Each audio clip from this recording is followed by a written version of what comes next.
Bagaimanakah kabar diriku, baik-baik saja. Sedikit ku takjub namun nyatanya sudah kuduga. Kau yang kesana kemari, kau anggap aku tak cukup. Semua kesempatan dan langkah ku coba kau tutup. Tutur batinku takkan salah.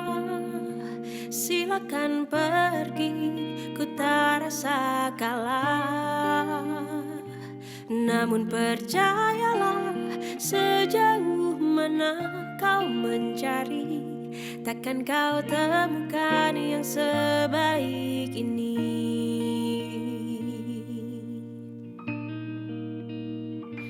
Kau yang kesana kemari, kau anggap aku tak cukup.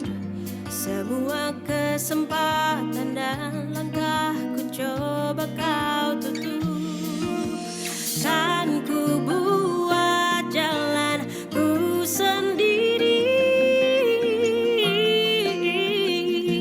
Tutur batinku takkan salah. Silakan pergi, ku tak rasa kalah. Namun percayalah, sejauh mana kau mencari, takkan kau temukan yang sebaik ini. Aku tak sempurna, tak perlu sempurna. Akan kurayakan apa adanya. Aku tak sempurna, tak perlu sempurna. Akan kurayakan apa adanya. Aku tak sempurna, tak perlu sempurna. Akan kurayakan apa adanya.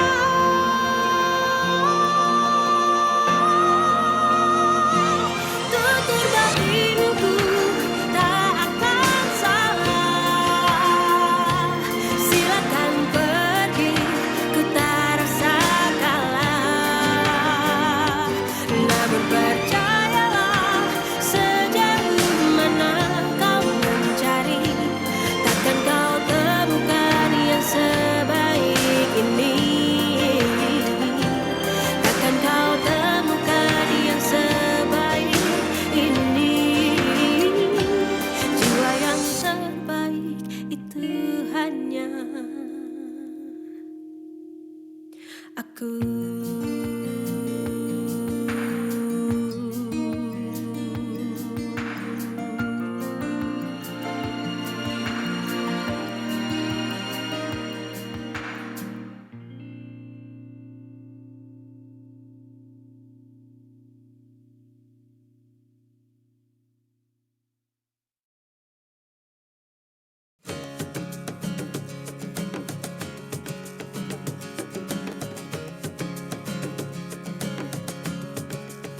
Checking.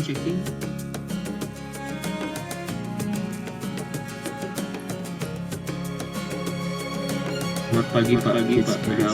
Saat larut dalam sepi, tak berhenti putaran ini bumi. Saat gentar hela nafas, berhenti cepatnya laju masa. Di jalan. Hentikan tangismu, berbinar matamu. Waktumu sangat terbatas. Hentikan tangismu, hargai nafasmu. Waktumu sangat terbatas.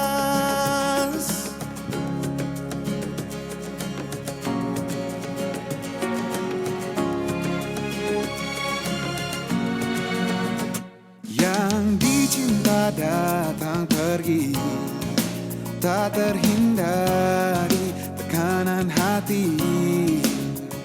Liri ajarkan kau bahagia. waktu kian terasa berharga. Lekas, hentikan tangismu. Lekas, terbina matamu. Lekas, waktumu sangat terbatas.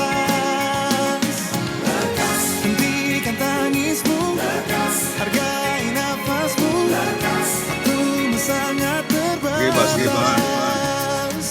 Waktu akan menunggumu. Dunia terlalu ramai untuk menjakanmu. Lenyaplah semua sedihmu.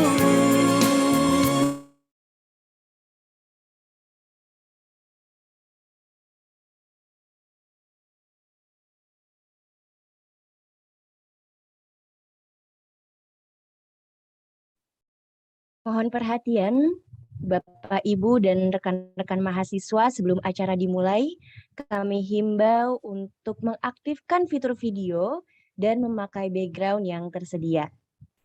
Kami ulangi, Bapak, Ibu, dan rekan-rekan mahasiswa, sebelum acara dimulai, kami himbau untuk mengaktifkan fitur video dan memakai background yang tersedia.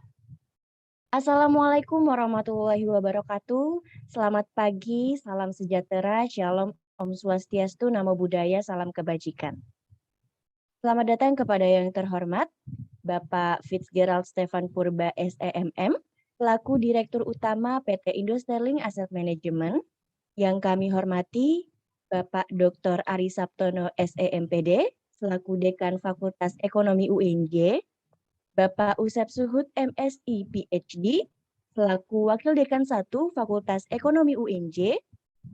Bapak Dr. Saparudin Mukhtar SEMSI, selaku Wakil Dekan 2 Fakultas Ekonomi UNJ. Bapak Dr. Indra Pahala MSI, selaku Wakil Dekan 3 Fakultas Ekonomi UNJ.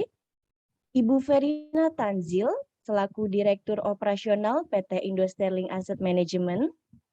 Bapak Girindra Kayogiswara MBA, selaku EVP Alternative Investment PT Indo Sterling Asset Management.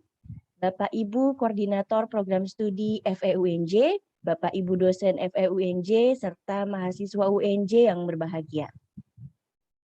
Puji syukur kita panjatkan kehadirat Tuhan Yang Maha Esa, karena berkat rahmat-Nya kita dapat berkumpul secara daring hari ini, 10 Desember 2021, dalam acara penandatanganan perjanjian kerjasama Fakultas Ekonomi Universitas Negeri Jakarta dengan PT Indo Sterling Asset Management dan seminar dengan tema Pelajaran dari Pandemi Menyiapkan Mahasiswa UNJ Menuju Financial Freedom.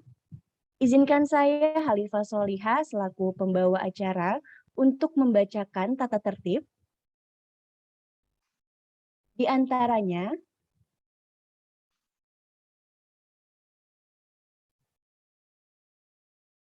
yang pertama, meeting room akan dibuka pukul 8.45 WIB. Peserta dihimbau memasuki ruang Zoom maksimal pukul 9. Lalu peserta wajib mengganti nama akun pada saat join Zoom dengan format fakultas_nama, contoh FE_Vidya Ratu. Lalu peserta diharapkan menyalakan kamera serta virtual background yang telah diberikan oleh panitia. Seluruh peserta diharapkan untuk mematikan mikrofon selama acara berlangsung. Sesi diskusi dan jawab akan dilaksanakan selama 30 menit setelah pemaparan materi narasumber selesai. Pertanyaan nanti bisa diajukan menulis di room chat Zoom setelah diperkenankan oleh moderator. Peserta diharapkan tidak keluar masuk meeting room terkecuali jika ada kendala koneksi. Lalu peserta wajib mengisi link presensi dan evaluasi seminar strategi berinvestasi di masa pandemi yang nanti akan di akhir acara sampai batas waktu pukul 17 WIB. Untuk mendapatkan e-sertifikat yang nanti akan dikirimkan paling lambat 5 kali 24 jam. Memasuki agenda selanjutnya, yaitu sambutan. Baik, sambutan yang pertama akan disampaikan oleh Bapak Dr. Ari Saptono SEMPD, selaku Dekan Fakultas Ekonomi UNJ, Kepada Bapak Ali Sabtono, kami persilahkan. Ya, terima kasih Saudara Alita. Selaku pembicara pada kegiatan hari ini. Bismillahirrahmanirrahim. Assalamualaikum warahmatullahi wabarakatuh. Selamat pagi, salam sejahtera untuk kita semua. Salam Om Swastiastu, Namo Buddhaya, salam kebajikan. Yang terhormat Bapak Fiskira Stefan Purba selaku Direktur Utama PT Indostarling ya, Asset Management. Yang terhormat Direktur Operasional Ibu Verina Tanzil, dan yang terhormat Bapak Girindra Kayokiswara.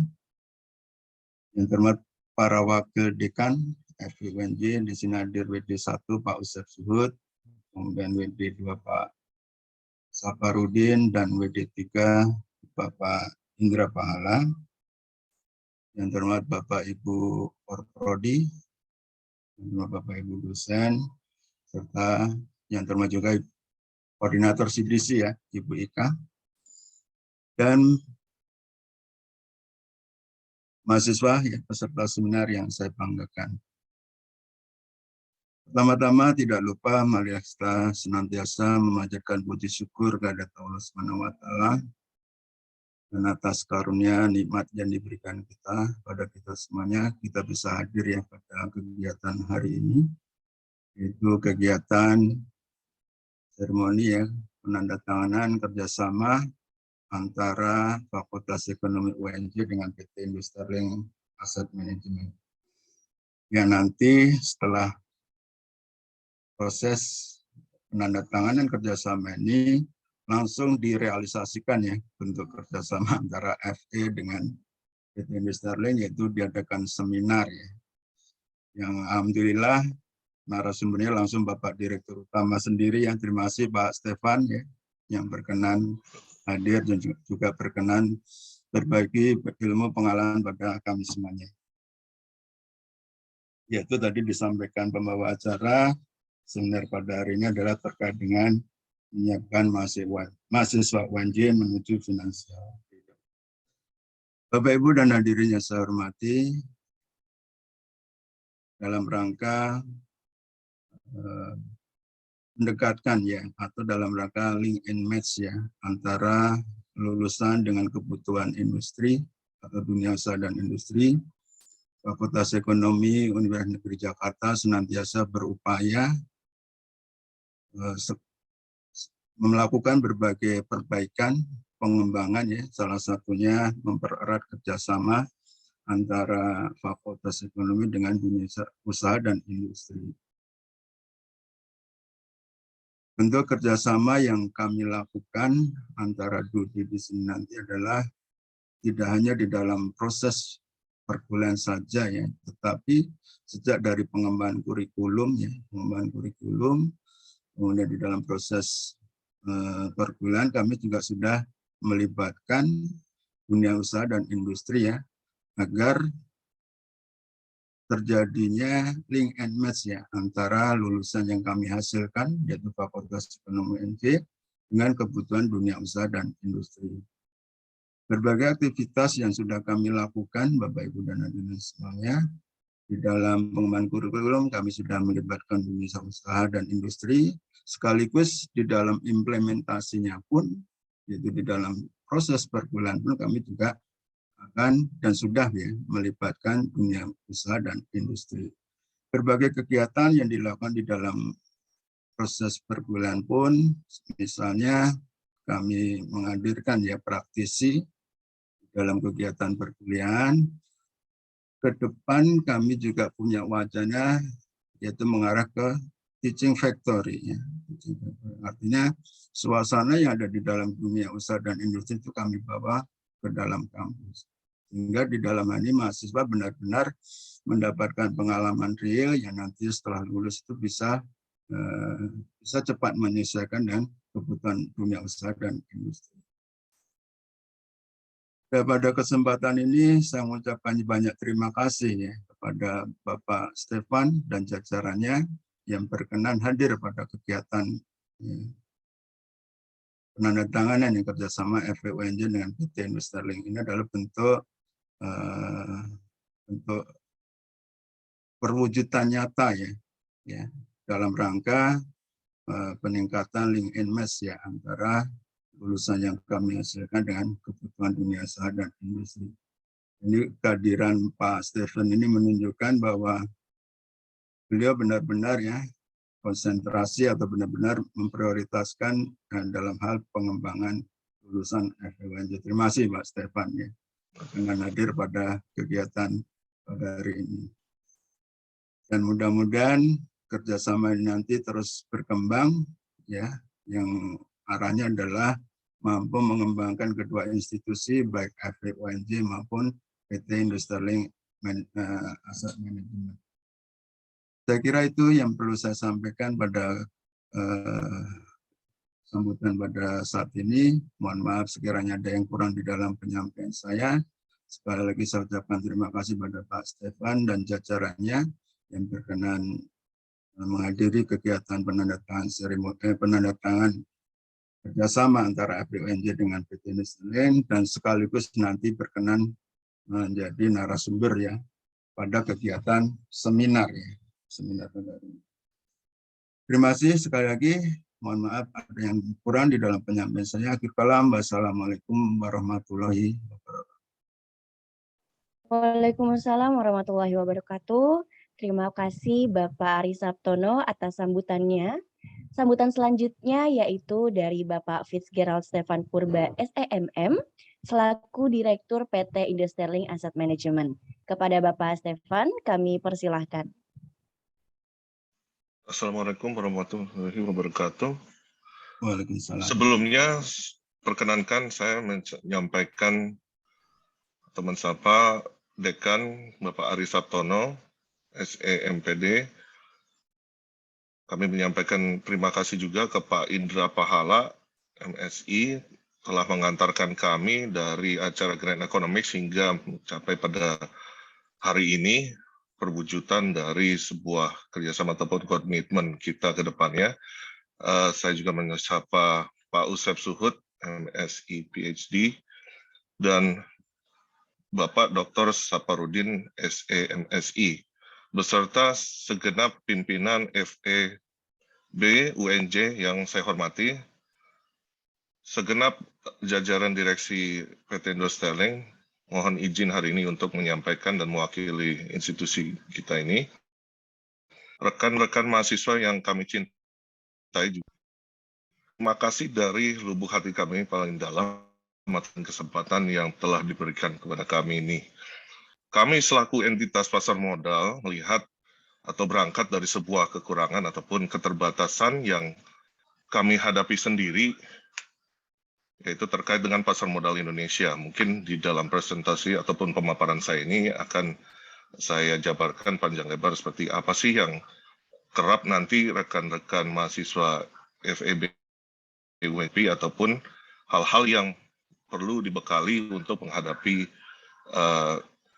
kedepannya dalam kehidupan setelah lulus ataupun kehidupan selanjutnya dalam bermasyarakat. Kami melihat kembali lagi kita perlu membangun kembali apa yang mungkin selama ini telah dibangun, namun tidak disempurnakan atau kurang sempurna perkembangannya, sehingga bisa nanti kita lihat dampak ataupun efek dari perekonomian secara keseluruhannya. Singkat kata, kami terima kasih sekali lagi atas semua pihak-pihak yang memungkinkan agar kami mencapai pada titik pada hari ini. Apabila ada kekurangan, kami mohon maaf atas segala kekurangan kami. Untuk mempersingkat waktu, mungkin saya kembalikan ke MC. Terima kasih sekali lagi. Terima kasih Bapak Stefan atas sambutannya. Melangkah ke agenda selanjutnya yaitu pemutaran video profil Fakultas Ekonomi UNJ. Kepada host kami persilahkan.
Fakultas Ekonomi Universitas Negeri Jakarta terus berkomitmen mewujudkan sumber daya manusia yang unggul, berkarakter, dan profesional di bidang ekonomi baik program pendidikan maupun non-kependidikan.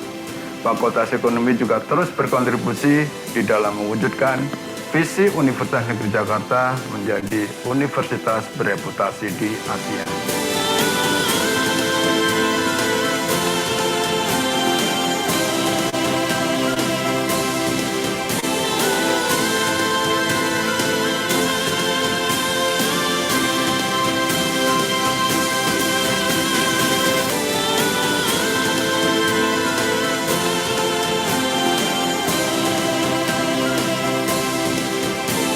Masa depan berawal dari sini. Sampai bertemu di kampus kami tercinta.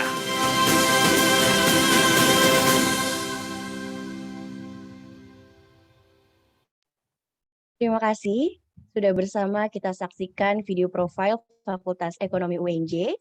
Maka dari itu selanjutnya adalah pemutaran video profil PT Indo Sterling Asset Management. Kepada host kami persilahkan.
Terima kasih. Langkah ke agenda selanjutnya, yaitu penandatanganan simbolis naskah kerjasama Fakultas Ekonomi Universitas Negeri Jakarta dengan PT Indo Sterling Asset Management. Yang pertama, secara simbolis penandatanganan perjanjian kerjasama, kami turut mengundang Bapak Fitzgerald Stefan Purba SEMM, selaku Direktur PT Indo Sterling Asset Management, dan juga Bapak Dr. Ari Sabtono SEMPD, selaku Dekan Fakultas Ekonomi UNJ. Penandatanganan ini ditandai dengan foto virtual bersama Direktur PT Indo Sterling Asset Management dan Dekan Fakultas Ekonomi UNJ. Kepada host dan co-host kami persilahkan untuk mendokumentasikan.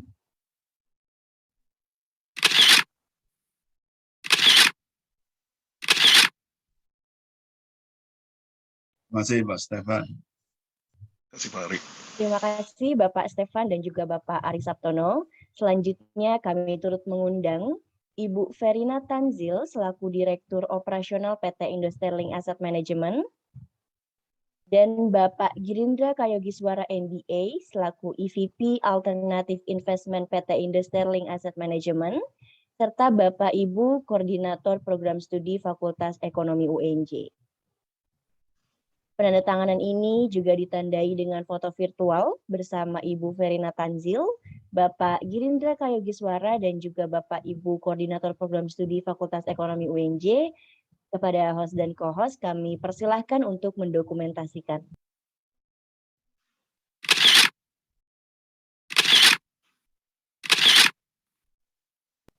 Terima kasih. Bu Karina.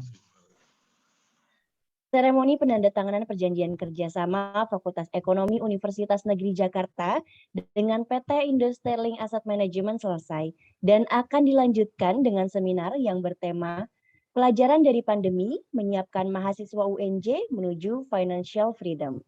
Seminar hari ini akan dimoderatori oleh Ibu Malvina Roring dari PT Indo Sterling Asset Management. Mungkin kita akan sapa moderator kita pada hari ini, yaitu Ibu Malvina Roring. Ibu Vina, monitor Ibu. Ya, selamat pagi dari Olive. Selamat pagi Ibu. Kabarnya gimana Ibu? Sehat. Sehat. Oke, baik. Untuk selanjutnya akan saya serahkan kepada Ibu Vina. Kepada Ibu Vina kami persilahkan. Ya, terima kasih Saudari Olive. Wassalamualaikum warahmatullahi wabarakatuh. Puji syukur, marilah kita panjatkan kepada Tuhan Yang Maha Esa atas rahmat berupa kesehatan sehingga kita bisa berkumpul melalui webinar pada pagi ini. Sebelum kita memulai seminar, izinkan saya, Vina, sebagai moderator untuk menyapa yang terhormat Bapak Dr. Aris Sabtono, SE, MPD, selaku Dekan Fakultas Ekonomi Universitas Negeri Jakarta. Yang terhormat Bapak Usep Suhud, MSI, PhD, selaku Wakil Dekan pertama FEUNJ. Yang terhormat Bapak Dr. Saparudin, MSI, selaku Wakil Dekan kedua FEUNJ.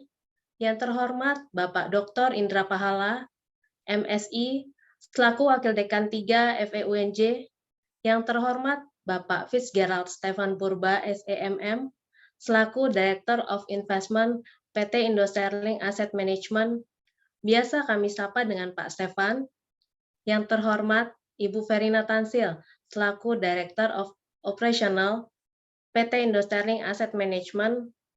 Yang terhormat Bapak Girindra Kayogiswara, selaku EVP Alternative Investment PT Indo Sterling Asset Management. Serta yang terhormat Bapak Ibu Koordinator Program Studi FEUNJ dan peserta webinar. Seminar hari ini dengan tema pelajaran dari pandemi, menyiapkan mahasiswa UNJ menuju financial freedom, akan dibawakan oleh Bapak Stefan. Seperti yang kita ketahui, ada pepatah, tak kenal maka tak sayang. Sebelum kita masuk ke pembahasan seminar, saya akan membacakan biodata diri singkat dari Bapak Stefan. Pak Stefan menyelesaikan pendidikan sarjana ekonomi dan Master in Management Finance di Universitas Indonesia.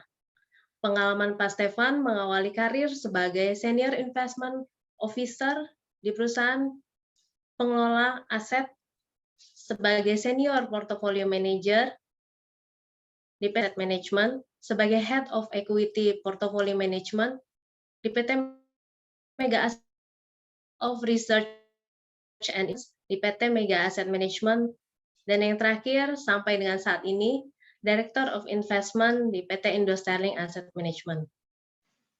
Untuk selanjutnya kita masuk ke sesi pemaparan. Kami persilahkan Bapak Stefan untuk memulai pemaparannya. Terima kasih. Terima kasih Bu Vina. Mohon untuk saya share screen, udah ya? Oke.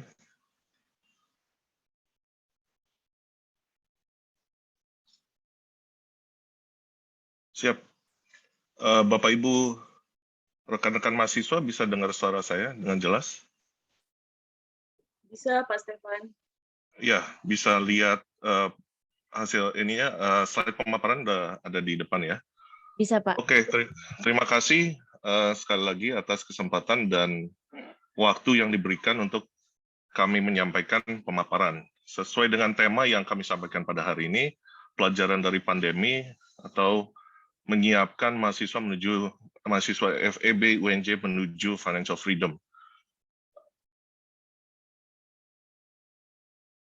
Sebelumnya, sedikit kembali lagi biodata, kurang lebih memberikan alasan mungkin penjabaran sedikit mengenai apa aja sih yang kira-kira bisa diharapkan atau bisa saya sharingkan pada pagi hari ini. Perkenankan mungkin dengan segala pengalaman yang saya punya ataupun ilmu yang saya punya, kami sampaikan segala knowledge sharing ataupun pengalaman yang kita bisa berikan pada pagi hari ini dalam webinar.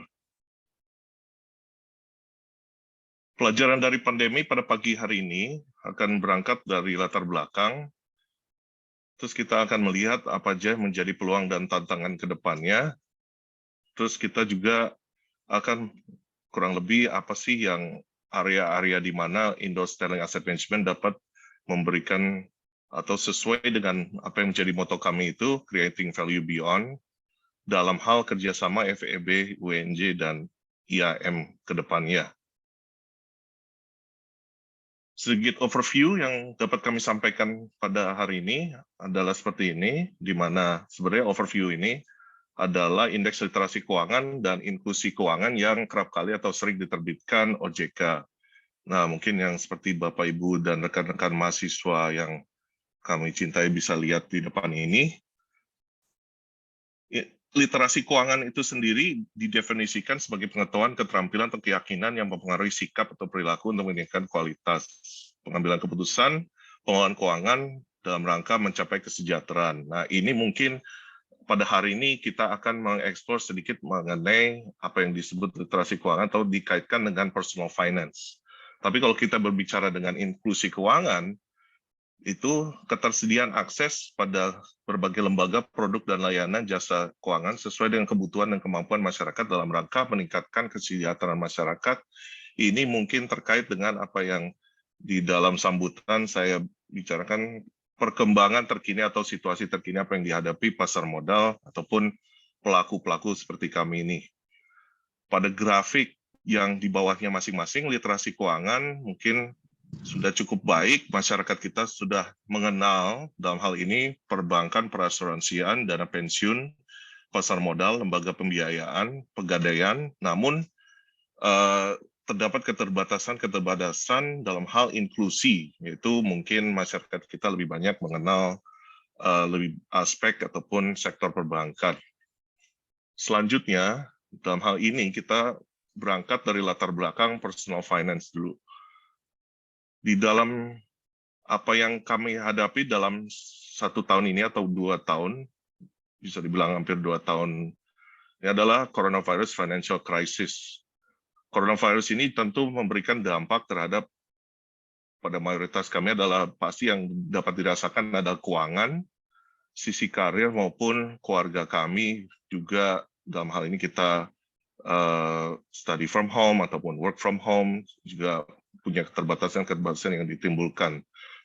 Namun yang lebih banyak dampak atau kita melihat lebih serius adalah uncertainty atau ketidakpastian yang terbawa dengan adanya coronavirus ini. Hingga saat ini aja mungkin kita lihat pemberitaan variannya makin banyak atau belum juga kunjung dapat di eradicate ya.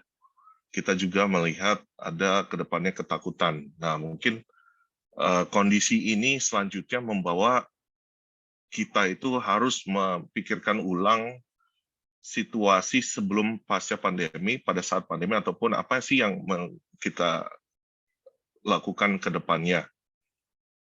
Selanjutnya, jika ditanyakan bagaimana dengan kondisi keuangan saat ini, menurut penelitian Bankrate, pada bulan Juli 2021, data 25% responden menyatakan cukup untuk lebih dari 6 bulan kondisi keuangannya.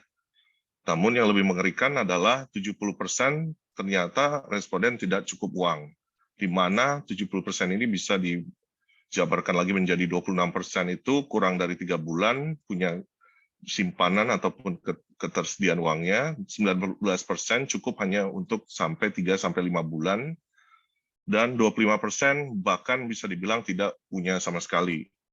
Dan selebihnya 5% responden tidak tahu atau menolak. Jadi dampak dari coronavirus ini bahkan setelah mulai berangsur-angsurnya pulihnya perekonomian masih menimbulkan ketidakpastian dan ketakutan akan ketersediaan atau kondisi keuangan dalam hal ini. Bagaimana dengan kondisi di Indonesia?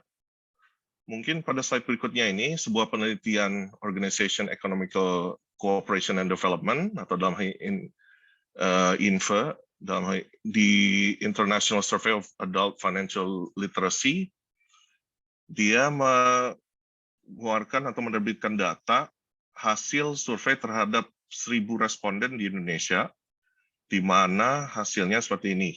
Itu di mana jika ditanya punya biaya pengeluaran berapa lama, itu kurang lebih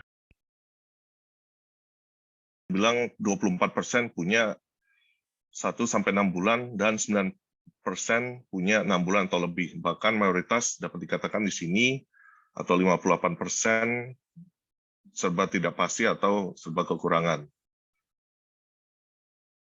Selanjutnya, jika ditanya terkait kondisi keuangan, bagaimana perusahaan dari responden, dijabarkan menjadi 3 jawaban, itu saya cenderung khawatir dengan terpenuhinya normal living expense atau biaya dasar, atau yang kedua, jawabannya adalah saya concern bahwa kondisi keuangan saya ini tidak akan bertahan lama, dan yang ketiga, saya bisa dibilang hidup paycheck to paycheck atau getting by.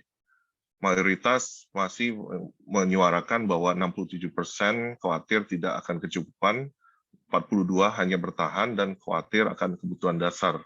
Masih dengan survei terkait, bahkan kalau ditanya, bisa dibilang mayoritas dari responden di Indonesia itu mengalami kekurangpahaman akan investasi atau keuangan itu secara keseluruhan. Jadi ada 7 subjek ataupun topik yang ditanyakan, itu terkait time value of money, understanding interest paid on loan, simple interest calculation, understanding correctly both simple and compound interest, understanding risk and return, understanding the definition of inflation, sama understanding risk diversification.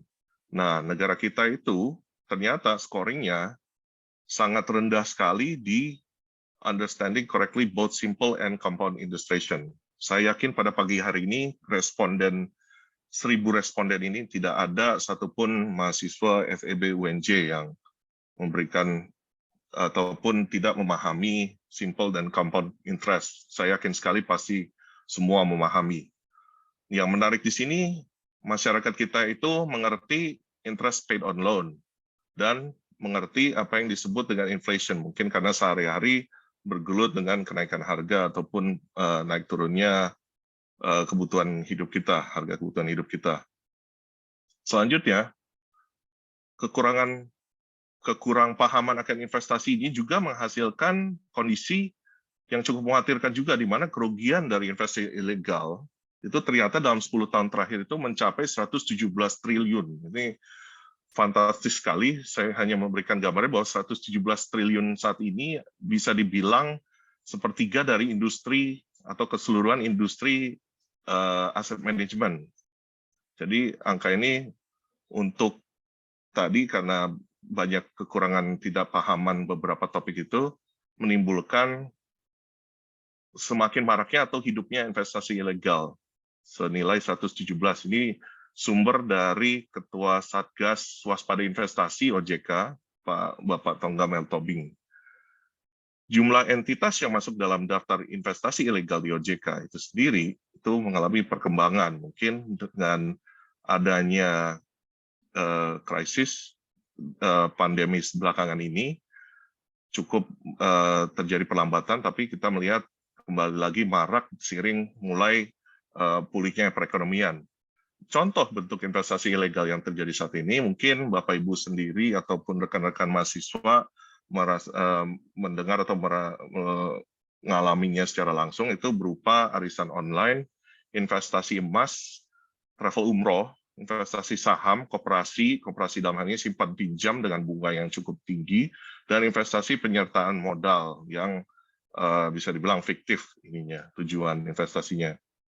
Kita lihat juga akibat kekurangpahaman investasi juga ada kasus terkait investasi juga, dalam hal ini Pandawa Group, jumlah korbannya itu 549.000 orang, nilai kerugiannya itu sendiri mencapai 3,8 triliun. Dream of Freedom, jumlah korbannya itu 700.000 orang, nilai kerugiannya 3,5 triliun. 4 travel umroh, jumlah korbannya 164.000 orang, kerugiannya 3 triliun, dan mungkin yang paling besar akhir-akhir ini yang marak di berita adalah Jiwasraya dengan total kerugian 16,8 triliun, tapi berbeda hal dengan yang di state sama manajemen. Itu mencakup restrukturisasi polis, akibatnya 16,7 ribu Nasabah Saving Plan terancam, 2.000 polis korporasi juga terkena, dan 229,7 ribu polis segmen retail juga mengalami kerugian ataupun terkena dampak dari Jiwasraya ini. Hal ini tentu kekurang pahaman investasi dan maraknya investasi ilegal ini memberikan dampak buruk ataupun mencoreng citra yang coba dibangun industri keuangan saat ini. Mungkin saat ini bisa dibilang banyak ketidakpercayaan ataupun pernyataan masyarakat di mana mereka lebih baik menyimpan di bawah kasur ataupun menyimpan di dalam bank dalam hal ini. Jadi cukup berdampak juga bagi para pelaku seperti kami ini, asset management. Kita juga melihat tanpa adanya investasi ilegal pun dengan kondisi inklusi keuangan ini yang bisa dibilang tergolong sangat kurang dan didominasi perbankan, akan juga menyulitkan bagi perkembangan pasar modal selanjutnya. Kenapa pasar modal ini penting? Nah, beberapa slide mungkin kita bisa melihat sampai di mana kita bisa mengandalkan seberapa jauh kita mengandalkan pembiayaan perbankan, dan selanjutnya mungkin kita bisa melihat ataupun mengandalkan pembiayaan di luar perbankan. Di kiri bawah ini, indeks inklusi keuangan kita tergolong masih ketinggalan dibandingkan Singapura, Malaysia, Thailand, atau tetangga-tetangga terdekat kita. Dan balik lagi, inklusi keuangan itu lebih banyak didominasi perbankan. Dan 73,9% peran perbankan itu terlihat di survei nasional literasi dan inklusi keuangan OJK. Jika dilihat secara penetrasi kredit ke sektor swasta di Indonesia, bisa dibilang sektor swasta kami ini masih terbatas sekali dalam memperoleh kredit. Atau jika dilihat beberapa perbandingan domestic credit to private sector as a percentage of GDP, di 2020 skor kita di 38,7% of GDP.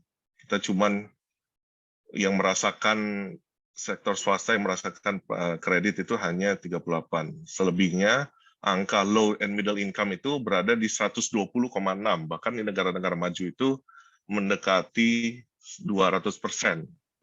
Nah, dampaknya yang seperti kita lihat dengan kekurangannya sektor kredit, sektor swasta mendapatkan kredit adalah AUM as a percentage to GDP di dalam hal kaitannya dengan mengembangkan GDP per kapita, kita sangat ketinggalan sekali. Kita masih selevel dengan mungkin Peru dan Sri Lanka dan Filipina. Kita dalam hal ini pertumbuhan AUM atau dana kelola di luar perbankan ini lebih banyak menyumbangkan pertumbuhan GDP per kapita di negara-negara seperti Malaysia dan Thailand yang pada kesempatan beberapa tahun yang lalu saya melihat langsung mendatangi negara-negara tersebut dan melihat ada sektor dari pasar modal yang turut membantu perkembangan dari sektor infrastruktur sendiri. Hasilnya juga AUM Indonesia terhadap ASEAN, kita masih kurang sekali, atau masih ketertinggalan 38,4. Bahkan kita jauh dibandingkan Malaysia dalam hal ini. Implikasinya yang jelas, dengan semakin keterbatasannya ketersediaan pembiayaan, yang paling dirasakan adalah pelaku UMKM dalam hal ini. Mungkin ini kerap kali menjadi pembahasan atau topik pembicaraan di mana UMKM kami ini kekurangan modal. Nah, pada pagi hari ini Bapak Ibu dan rekan-rekan mahasiswa sekalian bisa melihat dampak dengan keterbatasan perkembangan pasar modal, maka yang langsung merasakan adalah UMKM. Di mana seharusnya UMKM kita ini kerap menjadi ataupun bisa didanai sektor di luar perbankan, karena mengingat 61% UMKM itu berkontribusi terhadap PDB kita, dan 97% penyerapan tenaga kerja dari keseluruhan total tenaga kerja kami ini. Sedangkan kalau kita lihat dari pembiayaan formal, bisa dibilang 47% ini belum terlayani dengan baik dengan lembaga pembiayaan formal. Karena mungkin ada isu-isu terkait dengan bankability dan ketersediaan jaminan. Sumber tambahan modal juga akhirnya bisa dilihat di sini, lembaga keuangan formal lain, dia seringkali juga UMKM itu mendapatkan dari kerabat, rentenir, ataupun sama sekali tidak mendapat pembiayaan sehingga harus gulung tikar. Di satu sisi selain UMKM, yang saya bicarakan tadi juga adalah infrastruktur kita juga bisa dibilang cuma 60% pembiayaan infrastruktur melalui APBN yang mendapat pendanaan. Dalam waktu dekat ini yang perlu kita perhatikan justru adalah bagaimana perusahaan-perusahaan terkena pandemi. Dan saya yakin seiring dengan bergulirnya pandemi di tahun kedua ini, banyak perusahaan-perusahaan yang merasakan likuiditas rendah. Apabila mereka ke bank tentunya akan ditolak atau low bankability. Collateral mereka mungkin sudah dijaminkan di sebelumnya, sehingga availability-nya saat ini untuk meminjam untuk mengatasi kendala ataupun dampak COVID akan terbatas sekali ketersediaan kolateral. Namun di satu sisi juga perusahaan ini punya turnaround potential. Nah, bagaimana sektor pembiayaan ini bisa membiayai perusahaan-perusahaan serupa seperti ini apabila modalnya sangat terbatas sekali. Nah, itu menjadi tantangan ke depannya dari perusahaan pembiayaan. Namun sebelum kita memikirkan skop lebih luas, kita juga harus memikirkan asal ataupun investasi itu kenapa sih perkembangannya sangat terbatas sekali. Itu yang menjadi peluang dan tantangan kami pada pagi hari ini untuk kita sampaikan ke segenap Bapak Ibu sekalian dan rekan-rekan mahasiswa dan bagaimana kita mengatasinya melalui kerjasama kita ini. Jadi jelas untuk kedepannya kita harus mulai memikirkan mulai dari dana darurat atau dana total pengeluaran kita kali 6 bulan. Terus selanjutnya dapat kita tingkatkan menjadi dana tabungan dan mungkin suatu hari kita juga sudah bisa memikirkan dana pensiun. Untuk mencapai ketiga langkah ini juga kita harus memperhatikan pengeluaran rutin dalam hal ini menjadi penentu. Dengan kita mulai memikirkan dana-dana yang seperti ini, maka diharapkan mungkin ke depannya investasi pun bahkan bisa semakin meningkat ke depannya. Makanya pada kesempatan pagi hari ini, kunci dari suksesnya investasi pasca pandemi itu sebenarnya adalah kita harus memikirkan kembali kondisi keuangan kami saat ini. Sekarang juga itu mulai satu kita harus berpegangan bahwa pendapatan itu bersifat tidak pasti. Yang kita dapat kendalikan itu adalah pengeluaran kita. Mulai saat ini mungkin kami mengajak rekan-rekan mahasiswa UNJ untuk mulai memikirkan kebutuhan ataupun mengidentifikasi apa sih yang menjadi kebutuhan, beda dengan apa yang disebut keinginan. Mungkin gambar yang paling gampang untuk memperjelas dari perbedaan ini adalah yang satu adalah One atau merek Apple. Mungkin kita tahu sendiri merek Apple ini lambangnya melambangkan apa. Terus yang satu lagi adalah Apple beneran atau menjadi kebutuhan. Di mana satu Anda dapat bertahan hidup tanpanya, yang satu lagi Anda memerlukannya untuk bertahan hidup. Begitupun dengan internet. Di satu sisi, kalau kita hanya untuk menggunakan upload pics Instagram, Facebook, Twitteran, nah ini menjadi keinginan atau sesuatu yang sebenarnya kita bisa hidup tanpa mengupload ataupun mempedulikan Instagram, Facebook, ataupun Twitteran. Kita kalau menjalankan usaha dan memerlukan Instagram untuk usaha jualan online, on-call, ataupun study from home, maka hal ini akan tergolong kebutuhan. Jika tidak ada internet, maka usaha akan sulit sekali atau mati. di sisi lain, dengan internet sebagai keinginan, Anda akan baik-baik aja. Banyak yang membahas mungkin bisa ikut TED Talks, di mana di YouTube itu ada beberapa yang sudah bertahun-tahun hidup bahkan tidak punya sosial media atau tidak bersinggungan sosial media. Hal ini sudah terbukti. Kedepannya juga kita harus waspada konsumsi berlebihan. Seberapa banyak Bapak Ibu ataupun rekan-rekan mahasiswa melakukan apa yang dilakukan orang-orang pada gambar ini. Ini kerap kali sering terjadi menjelang Lebaran, di mana konsumsi itu bisa dibilang berlebihan dalam hal kita sudah memiliki baju namun harus punya baju baru. Dan setiap pola ini terus dilakukan atau terus berlanjut secara menahun. Berapa banyak Bapak Ibu ataupun rekan-rekan mahasiswa yang punya seperti gambar ini atau koleksi sepatu. Sepertinya ini konsumsi berlebihan, di mana kalau kita punya 1 atau 2 aja cukup, tapi ada beberapa orang itu sepertinya harus memiliki fashion line ataupun beberapa koleksi sepatu berharga. Pada intinya kan sebenarnya itu cuma sepatu, kembali lagi, bukan sesuatu yang barang berharga. Berapa banyak Bapak Ibu atau rekan-rekan mahasiswa yang melakukan ini ketika obral ataupun clearance, ataupun bahkan melakukan ini ketika produk terbarunya akan keluar. Nah, untuk itu kita kembali lagi konsumsi berlebihan ini harus kita hindari mulai hari ini. Selanjutnya juga yang perlu kita hindari adalah waspada compulsory consumption. Apa itu compulsory consumption? Itu sebenarnya konsumsi yang tidak diperlukan, tapi kita dibuat atau dikondisikan seolah memerlukannya.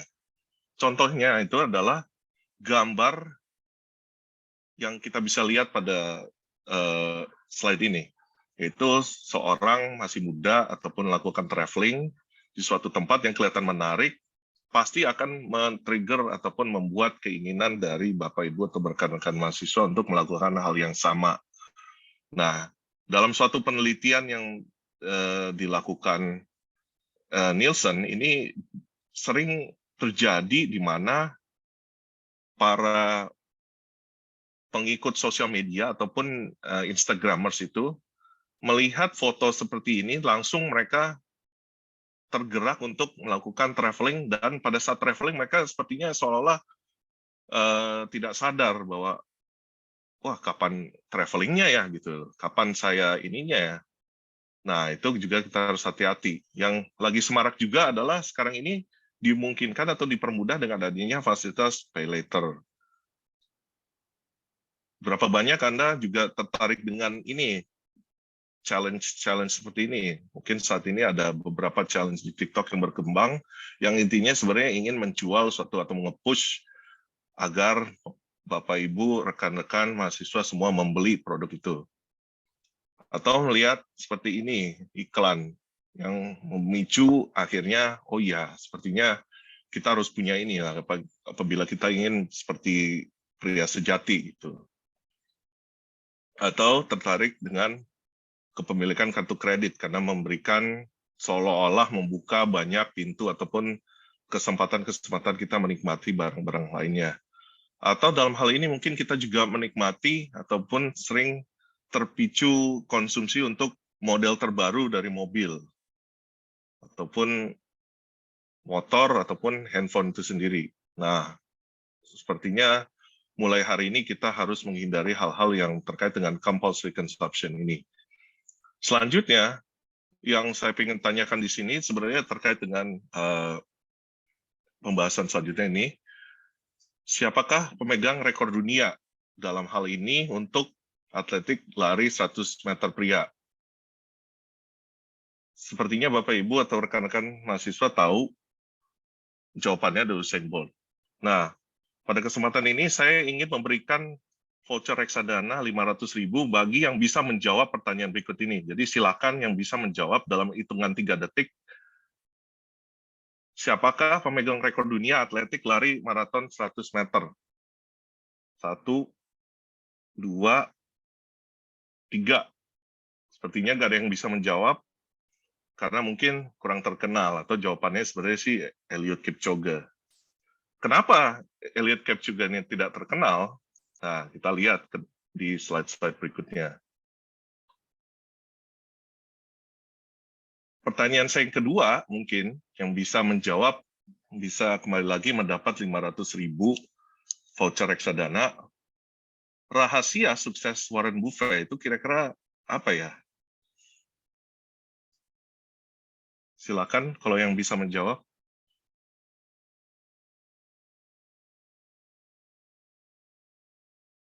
Sepertinya nggak ada yang bisa ini ya menjawab ya. Oke, Warren Buffett ini sendiri adalah bisa dibilang bapak investasi ataupun yang mengembangkan long-term investment yang benar-benar bukti nyata bahwa keberhasilan long-term investment. Ada 33 buku resmi dan bestseller itu ditulis terkait dengan apa yang menjadi pengalaman ataupun rahasia di balik Warren Buffett ini sendiri dalam mengakumulasi kekayaan yang mungkin sampai saat ini sudah lebih dari 58,5 bilion kali ya. Nah, sebenarnya ke-33 buku ini kurang begitu menjabarkan atau kurang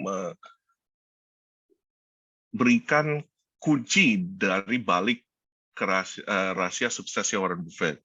Rahasia sukses itu sebenarnya cuma satu sih, yaitu compounding. Mungkin FEB UNJ di dalam kurikulumnya, saya dulu sih dapatnya di matematika ekonomi sih, untuk compounding interest. Nah, jika kita lihat bahwa mulai dari umur 14 tahun, Warren Buffett itu sudah memiliki kekayaan 5.000 US. Sampai dengan 83, kekayaan ini berakumulasi melalui kekuatan ataupun bisa dibilang faktor compounding ini tumbuh menjadi 58,5. Bisa dibilang sebenarnya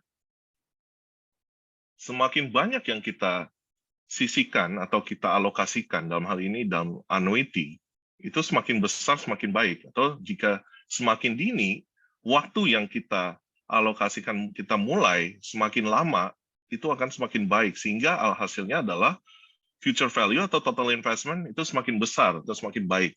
Ini sebenarnya merupakan penjabaran atau praktek dari suatu formula yang kelihatannya membosankan, tapi ternyata itu yang menjadi kunci keberhasilan dari seorang Warren Buffett.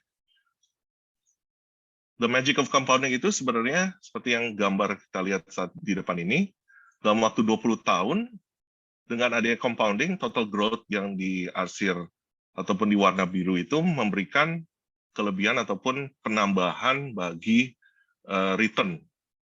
Jadi kembali lagi ke Elliott Kipchoge, long-term investing itu sebenarnya maraton.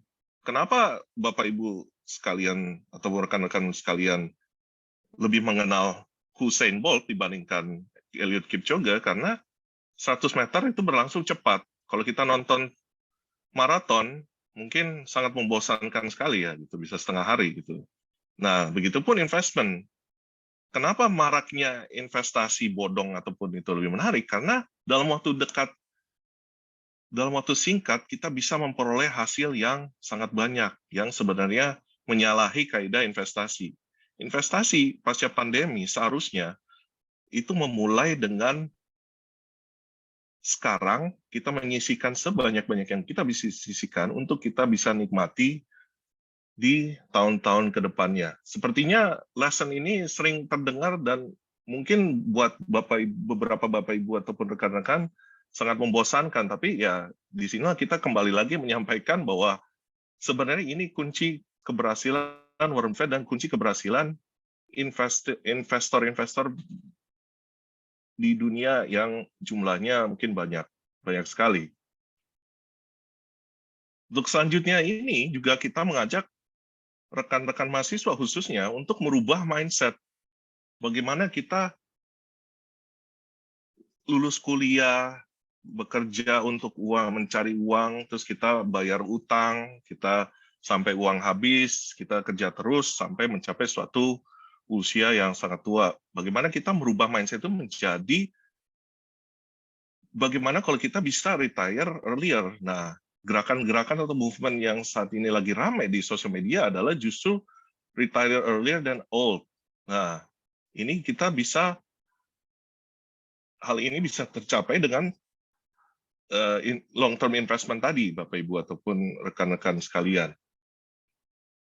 Sehingga dalam hal ini yang bisa dibilang financial freedom atau bentuk tertinggi, the highest form of wealth is the ability untuk bangun setiap pagi dan kita bisa bilang ke diri kita sendiri, saya bisa melakukan apa saja yang saya inginkan pada hari ini.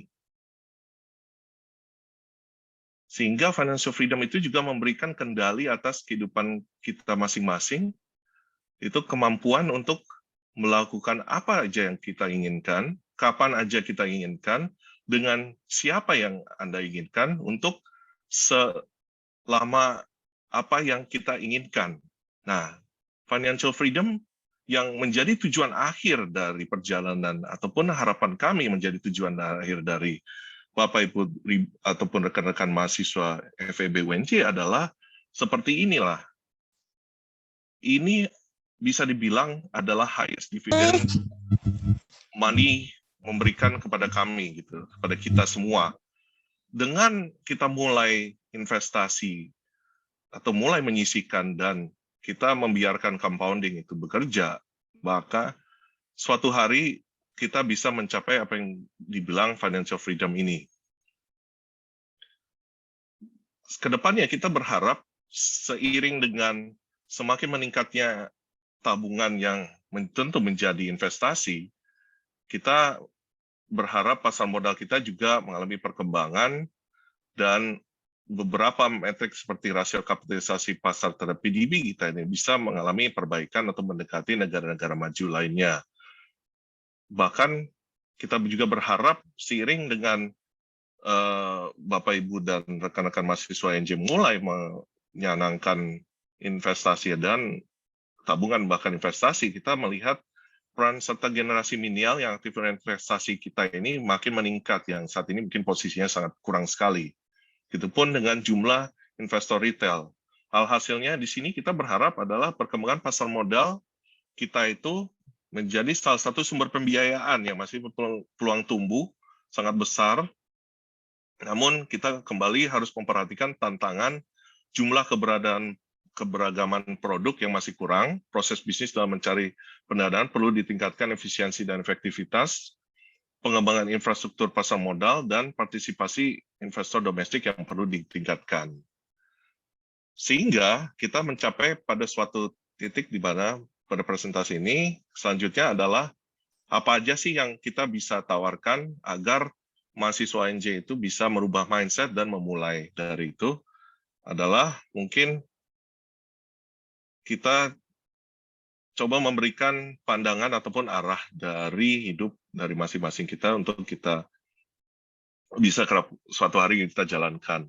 Semakin dapat kita prioritaskan kepemilikan barang kita, dalam hal ini kita tidak melakukan overconsumption ataupun menjalankan compulsory consumption yang seharusnya kita hindari, maka beban keuangan kita akan terlepas dan semakin besar saving yang kita miliki, sehingga kita mencapai suatu ataupun yang kita inginkan itu financial freedom. Albert Einstein pernah berkesima ataupun dia cukup kagum dengan compound interest. Bahkan dia sendiri menilai bahwa compound interest itu adalah keajaiban ke-8 di dunia. Siapa yang benar-benar mengerti dari kekuatan compound interest ini bisa menikmatinya atau mendapatkannya. Yang tidak bisa mengerti atau dalam hal ini tidak paham atau illiterate, dia justru harus membayarnya dalam bentuk uang ataupun interest. Nah, sebisa mungkin proses compounding ini apabila sudah dimulai itu jangan diganggu. Itu yang coba disampaikan Albert Einstein. Nah, untuk menjadi tujuan investasi Bapak Ibu dan rekan-rekan sekalian, kerjasama FEB UNJ IAM ini kita siap juga menghadirkan produk-produk yang bisa mewujudkan ataupun cocok dengan tujuan compounding tadi untuk hasilnya mencapai financial freedom. Kita berbagai spektrum imbal hasil risiko tersedia, produk-produk yang sangat cocok bagi yang high risk taker tentunya akan dapat menikmati reksadana saham yang kurang begitu atau lebih risk diversified, bisa menikmati campuran dinamis, dan yang menginginkan mungkin return dan liquidity tinggi, itu kita tersedia juga pasar uang yang tentunya bersaing dengan deposito bank konvensional lainnya. Di dalam kerjasama kami selanjutnya, kita juga menyampaikan beberapa poin penting yang mungkin bisa menjadi pegangan Bapak Ibu ataupun rekan-rekan mahasiswa FEB UNJ. Itu konsumsi itu sangat terkait erat dengan psikologis. Karena itu kita harus kembali lagi fokus pada tujuan dan goals dari hidup kita. Semakin cepat kita mencapai financial security, semakin cepat kita mendapatkan financial independence. Nomor 2, lifestyle kita adalah pilihan hidup. Sangat mudah untuk menaikkan, namun sebaliknya sulit sekali untuk menurunkan. Dalam hal ini mungkin poin kedua, kita hati-hati dalam hal memilih lifestyle yang kita jalani. Yang ketiga, yang tentu kita ke depannya harus membatasi penggunaan sosial media. Itu dengan kita hindari sosial media, kemungkinan besar kita juga akan terhindar dari compulsory consumption. Keempat, barang-barang yang dimiliki sebaiknya memberikan nilai tambah atau kebahagiaan, bukan kita menjadi apa yang disebut orang Amerika atau hoarder, atau kita terus-menerus menumpuk barang di rumah kita sampai kita sendiri kehabisan ruang untuk bergerak. Dan itu sering terjadi, Bapak Ibu, rekan-rekan mahasiswa sekalian. Dengan kita mulai menyisihkan tabungan yang pada awalnya bertujuan untuk emergency fund dan dana tabungan khususnya, hingga pada dana pensiun, ini bisa sekali jalan. Namun yang perlu kita perhatikan, dengan dimulainya sejak dini, efek dari compounding atau kekuatan dari compounding itu sendiri akan sangat optimal ataupun dirasakan. Dan yang keenam, sebenarnya itu terkait dengan keberhasilan keuangan. Bapak, Ibu, rekan-rekan mahasiswa FEB UNJ, tentu di Fakultas Ekonomi belajar mengenai keuangan, segala macam perkembangan ilmu keuangan, namun yang perlu kita sampaikan pada pagi ini, yang menentukan keberhasilan itu sebenarnya sikap dan perilaku kita, baik dalam personal finance ataupun dalam hal kita menjalankan perusahaan ke depannya. Saya berharap suatu hari rekan-rekan mahasiswa ini akan menjadi pimpinan-pimpinan, dan disinilah sikap dan perilaku dari masing-masing rekan-rekan akan menentukan keberhasilan. Mulai dari personal finance, dengan personal finance kita lebih teratur, maka kita siap memegang suatu institusi atau menjalankan suatu perusahaan. Jika personal finance kita cenderung berantakan ataupun tidak jelas, maka sikap perilaku kita dalam hal menjalankan perusahaan pun akan menjadi tidak jelas, dan di sini sering terjadi fraud ataupun penggelapan. Sekali lagi, keberhasilan keuangan ini lebih banyak ditentukan sikap dan perilaku dari rekan-rekan mahasiswa ke depannya.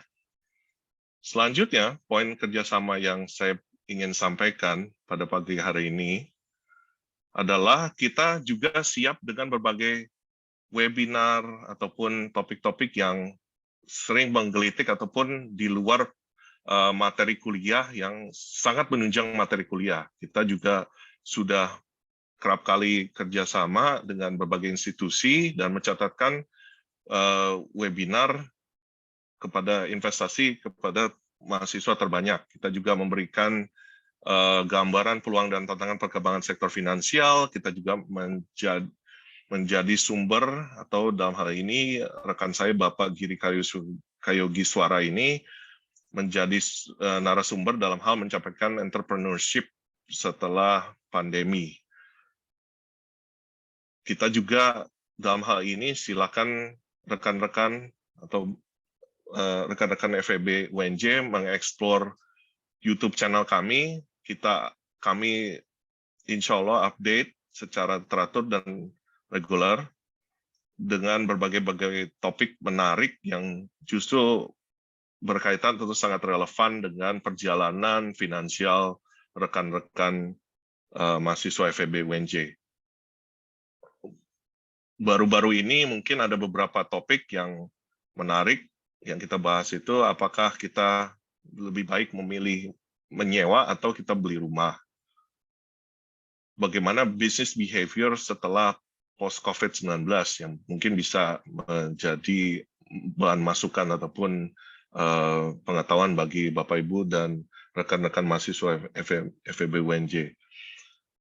Apakah IPO itu jawaban bagi perusahaan atau apakah debt itu baik bagi perusahaan? Kita mencoba menjawab pertanyaan-pertanyaan mendasar namun dengan pendekatan yang lebih advance dan lebih dapat diterapkan atau lebih praktis. Selanjutnya juga dalam hal ini kita terbuka untuk mengarahkan segenap rekan-rekan untuk bisa atau siap dalam hal menghadapi karir di capital markets. Dengan kita juga ada rencana untuk menyiapkan persiapan ujian WMI, WPPE, WPEE, dan WAPERT di kampus UNJ. Dan mungkin bisa jadikan kampus UNJ juga sebagai tempat ujian juga. Mungkin itu kita bisa bicarakan. Namun yang penting dalam hal ini, kedepannya harapan kami adalah semua pelaku-pelaku pasar kedepannya itu mengakui eksistensi dari FEB UNJ dalam hal menyediakan tenaga-tenaga terampil untuk berkiprah di pasar modal, baik sebagai frontline ataupun back office. Kedepannya juga dalam hal ini kita sangat terbuka untuk pembahasan terkait startup atau entrepreneurship, mengingat kami sendiri saat ini juga menjalani kerjasama dengan perusahaan consulting Numada dan Indonusa Dwitama di dalam hal mengembangkan platform investment yang nantinya akan menjadi bagian ataupun ekosistem dari GoTo atau merupakan Future Business Collaboration Gojek dan Tokopedia. Kita juga merasakan dalam hal ini mengembangkan mulai dari ideation sampai pembiayaan, bahkan saat ini mungkin kita pada saat mengembangkan MVP atau website yang menjadi investment platform startup ini. Jadi kita bisa dibilang perusahaan yang sangat tepat untuk apabila Bapak Ibu ataupun rekan-rekan saat ini mencoba untuk membuat suatu financial startup ataupun startup lainnya. Kita juga terbuka bagi program magang mengingat perusahaan kami itu adalah bagian dari Indosteli Group yang pilar bisnisnya itu terdiri dari keuangan, investor relationship, media, maupun F&B. Mungkin Bapak Ibu mengenal Bakmitopia itu menjadi andalan pengembangan usaha dalam F&B grup kami. Bakmitopia saat ini udah 46 cabang di Jakarta. Kita berharap nantinya se-Indonesia bisa merasakan ataupun menjadi tujuan pasar dari Bakmitopia pengembangan selanjutnya. Sebelum kami akhiri, kita juga sampaikan, mungkin kita sharing beberapa referensi finansial yang atau website inspiratif yang mungkin bisa menjadi bekal bagi Bapak Ibu mahasiswa, rekan-rekan mahasiswa FEB UNJ. Kita melihat buku-buku ini di dalam hal ini di perusahaan kami pun kita mewajibkan semua membacanya dan memahaminya untuk kurang lebih memahami apa sih yang menjadi personal finance ataupun pengembangan dari pasar modal selanjutnya ataupun pembiayaan selanjutnya. Kurang lebih pada pagi hari ini kami sampaikan kembali terima kasih atas kesempatan pemaparan yang diberikan kepada saya mewakili rekan-rekan direksi lainnya. Apabila ada pertanyaan, kami buka session pertanyaan, mengingat tidak ada yang menjawab pertanyaan kuis kami masih buka kesempatan untuk 5 penanya pertama untuk mendapatkan voucher reksadana 500.000. Saya kembalikan ke Ibu Vina untuk memandu sesi tanya jawab. Ya, terima kasih Pak Stefan atas pemaparannya. Oke, kita akan masuk ke sesi diskusi dan tanya jawab. Di sini sudah ada satu pertanyaan, Pak, dari Halifah. Kami mohon untuk menyalakan kameranya. Pertanyaannya, saya Halifah dari Prodi Pendidikan Ekonomi UNJ 2019. Mohon izin bertanya Bapak, bagaimana pandangan Bapak terkait memasuki dunia investasi pada saat pandemi ini, di mana ekonomi masih belum stabil, ditambah lagi munculnya varian baru COVID-19, membuat IHSG kembali menurun. Lalu, dalam memasuki dunia investasi, ada resiko yang dapat kita terima. Bagaimana mempersiapkan psikologi kita agar siap akan resiko tersebut? Silakan, Pak. Oke, saya langsung jawab aja ya, untuk ini ya, memudahkan ya. Terima kasih Mbak Halifah atas pertanyaannya. Sebenarnya pemaparan saya pada pagi hari ini cukup menjawab apa yang menjadi solusi dari pertanyaan. Nah, dengan justru kondisi pandemi ini saat ini, itu memberikan kita semua kesempatan untuk kembali bebenah keuangan kita masing-masing untuk setidak-tidaknya istilahnya masyarakat itu ya tentunya kita udah kapok ya kena dengan pandemi ini, tentu kita ingin kehidupan lebih baik. Nah, satu hal yang perlu kita ingat adalah pandemi ini tentu tidak akan berlangsung lama. Saya yakin dengan perkembangan teknologi, dengan kemampuan manusia, bisa dibilang habislah gelap, pasti terbit terang gitu kan. Nah, disitulah kesempatan buat kita untuk melakukan investasi. Dalam hal ini, setelah kita berbenah diri, kita berbenah keuangan kita masing-masing, kita harus memberanikan dan pilih tekad untuk memulai yang tadi saya bilang, yang menjadi strategi dari long term investment, atau memulai apa yang menjadi compounding kita, sehingga nanti suatu hari, ya amit-amit kalau terjadi ada pandemi lagi, kita sudah punya financial freedom, atau kita punya dana darurat yang siap untuk menutupi segala dampak negatif dari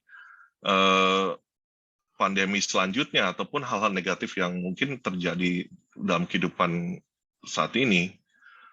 Harus dimulai saat ini, bentuknya ya mungkin yang paling gampang yang bisa kita lakukan tabungan, dan bisa kita tingkatkan justru dengan IHSG koreksi ataupun turun, itu kesempatan buat kita untuk selalu beli.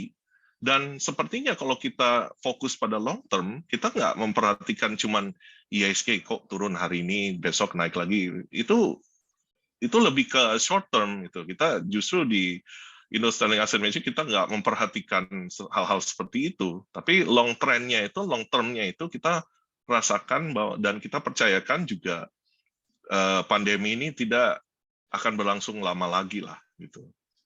Begitu sih kurang lebih jawabannya. Silakan ada yang untuk mau yang ditambahkan, Mbak Halifah, pertanyaannya apakah sudah terjawab? Cukup Ibu, sudah terjawab. Terima kasih Pak Stefan, Ibu Vina. Sama-sama. Ada yang lain mungkin yang akan bertanya? Bisa langsung bertanya dengan Pak Stefan dengan menyalakan kamera. Sambil menunggu pertanyaan lain nih Pak, kan tadi kita sudah membahas yang Pak Stefan sudah paparkan sebelumnya bahwa tentang kondisi ekonomi, kondisi saat ini di Indonesia, bahwa saat ini masalah virus corona. Ditambah lagi kurangnya inklusi keuangan di Indonesia ini nih Pak. Nah, kira-kira nih Pak, seperti yang kita ketahui bahwa beberapa mahasiswa saat ini mungkin memang pure menjadi mahasiswa yang belum berpenghasilan. Nah, bagaimana nih Pak caranya, sarannya, tipsnya untuk menyikapi tadi yang materi yang sudah Bapak berikan untuk menyiapkan dana darurat, dana tabungan, dana pensiun, sedangkan mereka belum berpenghasilan nih Pak. Oke, justru dalam hal ini saya yakin pertama rekan-rekan mahasiswa FEB UNJ itu tidak ingin berlama-lama di kampus seperti saya dulu, gitu kan. Pastinya mungkin 3-4 tahun lagi sudah siap untuk terjun ke pasar modal ataupun dunia kerja. Nah, dalam masa-masa seperti ini, disitulah kita harus menyiapkan, mungkin membekali rekan-rekan dengan apa sih yang menjadi perkembangan terkini, apa sih, bagaimana sih yang lagi ngetren ini, financial freedom atau early retirement itu kita bisa mencapainya. Nah, di situ kita memulai aja dengan sikap ataupun mulai mengendalikan apa yang menjadi konsumsi ataupun behavior kita itu sebuah langkah awal juga gitu. Jadi nggak harus entrepreneurship juga bisa dimulai juga di bangku kuliah. Kita juga dalam hal ini juga siap membimbing ataupun memajukan ide-ideation yang kurang lebih baik gitu loh, dengan network dan akses kami ke beberapa angel investor. Jadi sebenarnya banyak selain jadi nggak harus saat ini memiliki penghasilan. Saya yakin mungkin rekan-rekan di sini juga memiliki mungkin uang jajan ataupun yang diberikan orang tua ataupun beasiswa yang mendapatkan beasiswa itu. Nah, hal seperti itu kan kita bisa menyisihkan atau mulai menabung ataupun memulai yang menjadi compounding itu sendiri. Kurang lebih seperti itu sih. Jadi banyak yang bisa dilakukan gitu, dan Indo-Sterling siap membimbing mahasiswa FEB UNJ untuk ke arah yang kita sebut tadi financial freedom. Oke, terima kasih Pak Stefan. Ini ada penanya dari Mas Faisal Labib. Izin bertanya Pak. Ya. Bagaimana prospek investasi properti dibandingkan dengan pasar modal untuk tahun-tahun ke depan setelah pandemi, khususnya properti apartemen? Sebentar, Pak. Khususnya properti apartemen. Orang bilang properti nggak ada ruginya di jangka panjang, tapi kalau dilihat trennya kok semakin stagnan, apalagi jika dibeli lewat installment. Terima kasih. Nah, untuk jawaban Pak Faisal ini sebenarnya bisa dibilang properti ataupun investasi di properti saat ini dengan pasca pandemi ini, kita juga melihat ada beberapa peluang. Mungkin dalam hal ini platform yang kita bangun ini sebenarnya kurang lebih untuk memasarkan beberapa properti hotel, mall yang menjadi minat ataupun tujuan investasi dari asing. Jadi kita melihat di kondisi pasca pandemi ini justru kesempatan untuk bagi yang punya modal untuk properti ya beli properti gitu loh. Tapi ya tentu kita harus perhatikan di sisi lain juga masalah liquidity dari properti itu sendiri. Emang sebenarnya sih enak gitu dengar kita baru beli properti terus tahun depan naik berapa kali lipat. Namun perwujudan untuk kita jualnya itu kadang sering jadi masalah. Untuk kita carikan pasarnya itu sering agak nggak seindah harga yang kita minta gitu. Nah, sepertinya kita harus hati-hati dalam hal ini. Di satu sisi itu kesempatan, dan kalau kita melihat secara jangka panjang, sepertinya sih nggak menjadi ini ya Pak Faisal ya. Saya sih nggak jadi masalah kecuali Anda melakukan flipping gitu loh. Anda beli properti rumah reot, terus Anda ingin menjual kembali dalam waktu 2 tahun lagi, ya sepertinya sih itu jadi kendala juga sih. Properti saat ini sih nggak ada ini sih. Ya tentu kita kalau beli lewat installment, kembali lagi uang kita atau gaji kita kan kita harus istilahnya sisihkan sebesar-besarnya untuk installment, dan rencana kita untuk hal-hal kayak compounding itu ya pastinya terganggu. Tapi kalau bisa juga dalam hal ini kita cicil properti dan masih juga menyisihkan, akan tentu lebih baik gitu loh, langkah baiknya gitu loh. Jadi mungkin fokus jangan terlalu di properti aja Pak gitu. Mungkin kita hal-hal lain juga kita harus investment lain juga yang mungkin liquidity-nya tinggi bisa diperhatikan juga Pak. Oke, Mas Faisal apakah menjawab? Sudah, terima kasih Bapak. Terima kasih Mas Faisal atas pertanyaannya. Untuk pertanyaan berikutnya Pak, dari Wisnu Jaya Lutfiansyah dari Prodi Pendidikan Ekonomi UNJ 2020.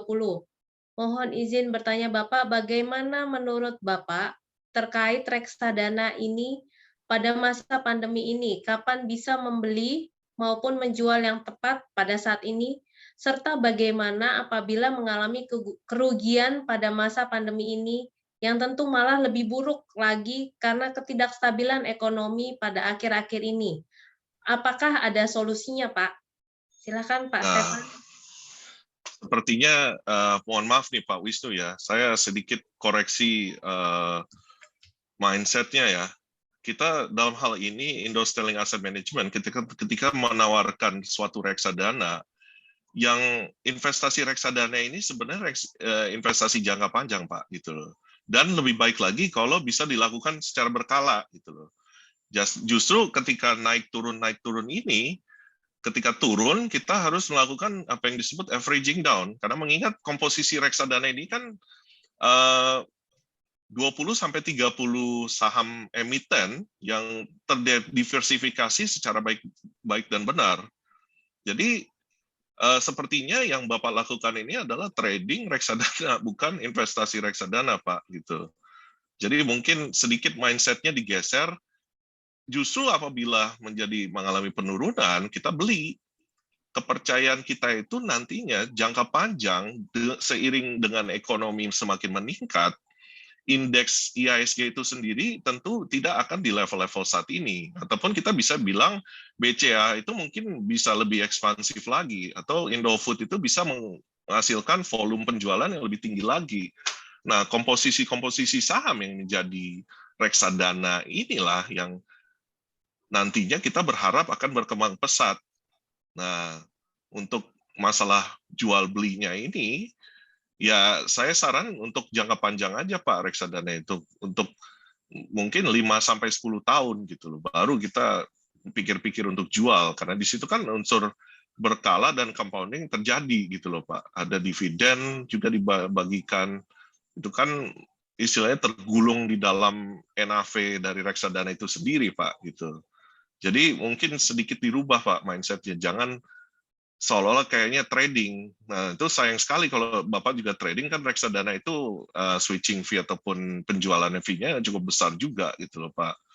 Jadi tentunya Bapak dalam short run, dalam jangka pendek ini akan rugi dari fee-nya aja gitu loh. Jadi kalau saya saran sih diteruskan aja Pak. Jadi lebih sifatnya berkala saat ini. Jadi tiap bulan, tiap kali ada ini, nanti Bapak bakal rasakan di 5-10 tahun. Sekali lagi saya ingatkan, investasi jangka panjang itu maraton, Pak. Emang sepertinya sih membosankan, tapi hasilnya nanti kita bisa rasakan, atau kita bisa lihat secara berwujud. Seperti itu sih, Pak. Mungkin ada yang mau disanggah dari Pak Wisnu?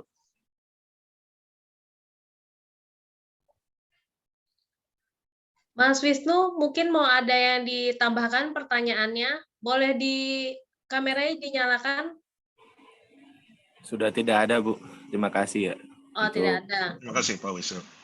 Terima kasih, Pak Stefan. Pertanyaan selanjutnya, Pak Stefan. Dari Isnaini Intan Permadani. Bagaimana tips untuk para mahasiswa dalam memilih investasi yang aman untuk menyimpan dana darurat? Dan bagaimana penggunaan dana darurat itu sebaiknya digunakan atau bisa digunakan pada saat-saat apa saja? Terima kasih. Oke, untuk terkait dana darurat mungkin untuk detailnya kita ada di YouTube channel kita, Indo Sterling Asset Management, itu membahas dana darurat itu sebenarnya itu untuk mengcover sekian bulan.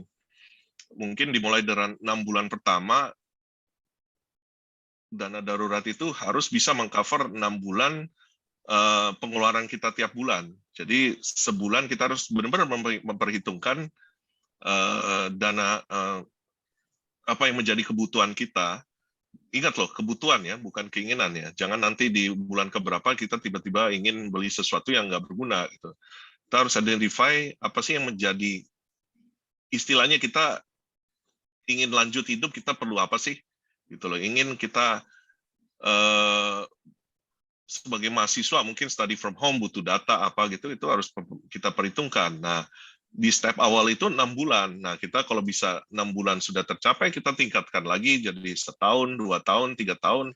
Nah, dari situ kita baru mungkin kita carikan return ataupun dalam hal ini interest rate ataupun tingkat pengembalian yang lebih tinggi. Tentunya bank saat ini kalau kita lihat deposito sangat kecil sekali, bahkan habis untuk biaya administrasi. Tapi di satu sisi kalau jumlahnya masih istilahnya belum terlalu besar, bisa juga di bank sementara gitu loh. Jadi kita punya akses ataupun setiap saat bisa dicairkan untuk menangani darurat. Tapi seiring dengan jumlahnya semakin meningkat, nah disitulah kita bisa mengaturnya ataupun menyimpannya dalam reksadana ataupun investasi-investasi saham. Untuk saham spesifik saya sih nggak menyarankan ya, melihat apalagi ini untuk dana darurat gitu loh. Jadi lebih ke reksadana aja gitu Mbak, untuk dari segi liquidity-nya dapat dan accessibility-nya bisa mudah gitu. Setiap saat bisa kita untuk menangani darurat. Kurang lebih seperti itu, Mbak Isnaini. Oke. Ada tambahan, Mbak Isnaini? Cukup jelas dari jawabannya. Terima kasih, Pak.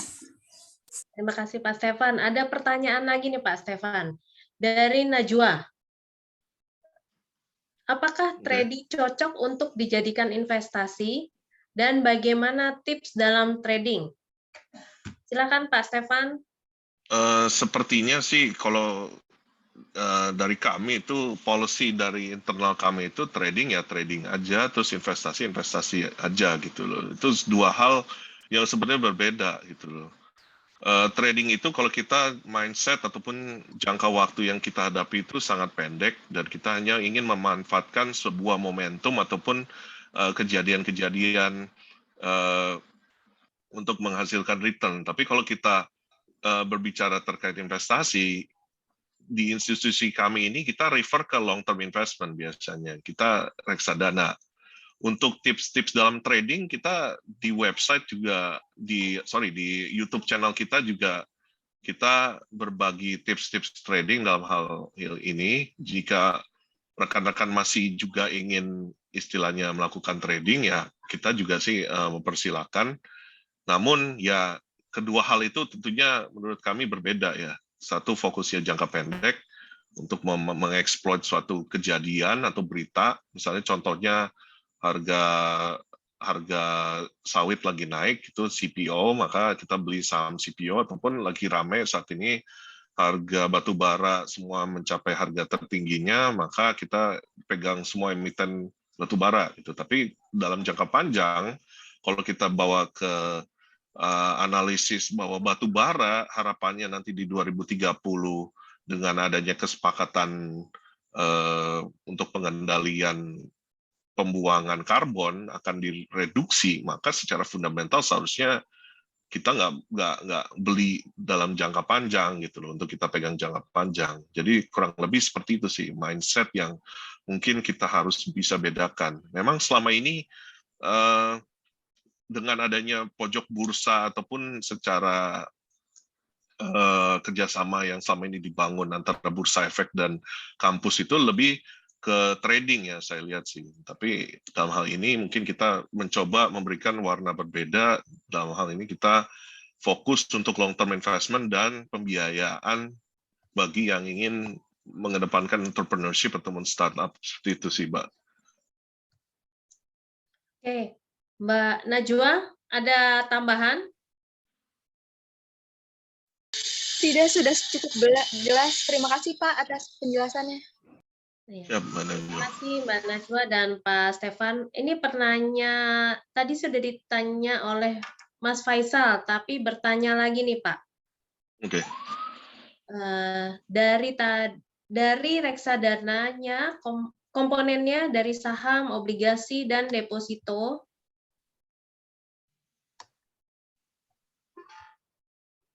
Sebentar ya Pak.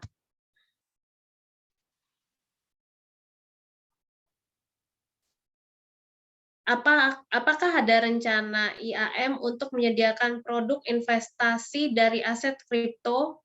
Bagaimana prospek jangka panjangnya? Terima kasih. Dari Mas Faisal lagi Pak. Silakan Pak Stefan. Ya, siap. Sebenarnya kripto ini adalah topik yang saya ingin hindari pada hari ini. Soalnya kripto itu bukan, kita melihatnya, kita sepakat secara internal bahwa pertama masih dilarang Bank Indonesia untuk beredar.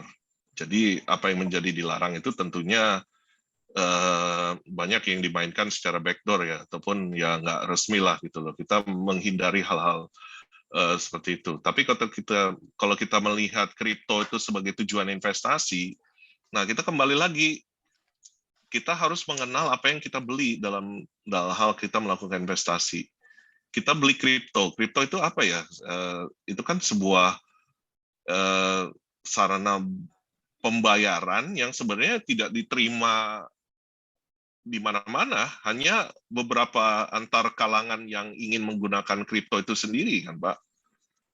Nggak ada yang benar-benar di dunia ini menerima kripto, mungkin desas-desusnya dengan si Kolombia ya, karena Kolombia kan masih lagi inflasi gila-gilaan terkait nilai tukar mereka ya, makanya mereka akhirnya mau adapt kripto untuk solusi jangka pendek. Tapi tetap aja dari kripto itu sendiri, mungkin Bapak aware nggak cara mendapatkan kripto itu menurut saya sih agak absurd ya, agak aneh ya gitu.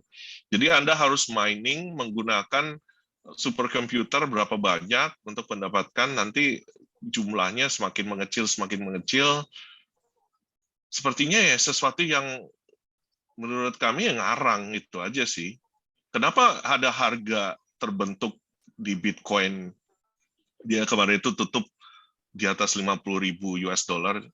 Karena di dalam hal kripto ini yang kita lihat, yang perlu diwaspadai itu berlaku hukum selama masih ada orang yang ingin membeli di harga lebih tinggi, maka market kripto itu akan terus berjalan gitu loh. Ini yang terjadi dengan, nggak usah jauh-jauh kripto deh Pak, di Indonesia itu ada Anturium, ada Lohan, tapi apa yang terjadi ketika datang masa di mana orang itu sadar bahwa oh ternyata saya pelihara Anturium selama ini udah banyak tuh yang punya, nggak ada kelangkaan pertama. Terus yang kedua, harga terbentuk seenak-enak ya, nggak ada yang bilang Anturium bisa semobil lah, serumah lah. Tapi giliran diwujudkan ataupun dilaksanakan, apakah iya benar benar-benar ada Anturium dijual semobil gitu ataupun serumah. Nah, kita melihat sifat-sifat itu yang terjadi di kripto ini lagi ramai, lagi marak, iya. Apalagi katanya dengan perkembangan meta ke depannya. Tapi kembali lagi yang perlu kita waspadai di sini adalah kripto sendiri itu kita paham nggak gitu loh. Sampai saat ini kita nggak melihat kripto itu ada jelas reasoning ataupun akal sehat di baliknya gitu loh. Lebih ke tujuan agar tujuan pencucian uang ataupun penghindaran pajak, lebih ke seperti itu, makanya itu hidup sih Pak. Jadi saat ini sih kita nggak ada rencana ke kripto, kita lebih fokus pada tujuan investasi, dan kalau bisa kita juga sama-sama menggandeng perkembangan market kita, pasar modal kita agar lebih berkembang lagi. Seperti itu sih Pak Faisal. Mau ditambahkan lagi Pak Faisal pertanyaannya? Sudah cukup, terima kasih banyak Bapak penjelasannya. Ya Pak Faisal. Terima kasih Mas Faisal dan Pak Stefan. Mungkin ada penanya lain? Sepertinya sudah tidak ada penanya lagi nih Pak. Ada di itu Pak, ada di chat. Di chat sudah, tar dulu sebentar. Baru. Oh, baru keluar ya, sebentar. Ada satu lagi Ibu dari Anissa. Sebentar.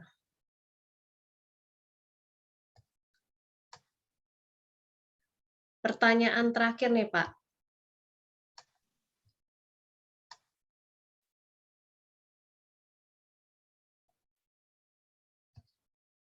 Sebagai sebentar.